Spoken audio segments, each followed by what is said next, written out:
برطانوی شہری نے اسلام قبول کرنے کے بعد پولیس محکمہ میں نوکری کے لیے شرائط رکھ دیں۔ برطانیہ میں اسلام قبول کرنے والے نوجوان ڈینیل نے پولیس فورس میں ملازمت کے لیے درخواست دیتے ہوئے اپنی مذہبی شناخت اور عبادات سے متعلق 3 غیر متزلزل شرائط رکھ دیں۔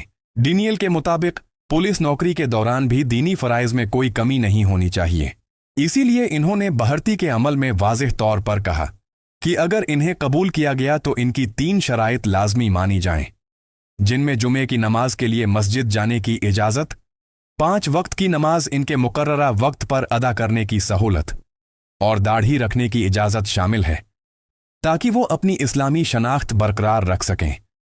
ڈینیل نے گائیڈڈ بائی دا قرآن پروگرام میں گفتگو کرتے ہوئے بتایا کہ اسلام قبول کرنے کے بعد انہوں نے عربی زبان سیکھی اور قرآن پاک کی تجوید کے ساتھ صحیح تلاوت کا سرٹیفکیٹ حاصل کیا۔ اس کے علاوہ وہ تفسیر کا باقاعدہ مطالعہ کر رہے ہیں اور کھلے عام اسلام کی دعوت دینے کے لیے سرگرم ہیں۔ انہوں نے اپنے بیان میں کہا کہ میں مسلمان ہوں اور اس پر فخر کرتا ہوں۔ میں اپنا اسلام چھپانا نہیں چاہتا۔ میں چاہتا ہوں کہ جو بھی مجھے دیکھے اسے معلوم ہو کہ میں مسلمان ہوں۔ میں نے اسلام سے یہ سیکھا ہے کہ کم یا زیادہ کرنا اہم نہیں، اہم یہ ہے کہ جو کر سکتے ہو وہ خلوص سے کرو۔ اسلام کی بہترین دعوت اپنے عمل سے ہوتی ہے۔ لوگوں سے باتیں کم کرو، اپنے کردار کو بولنے دو۔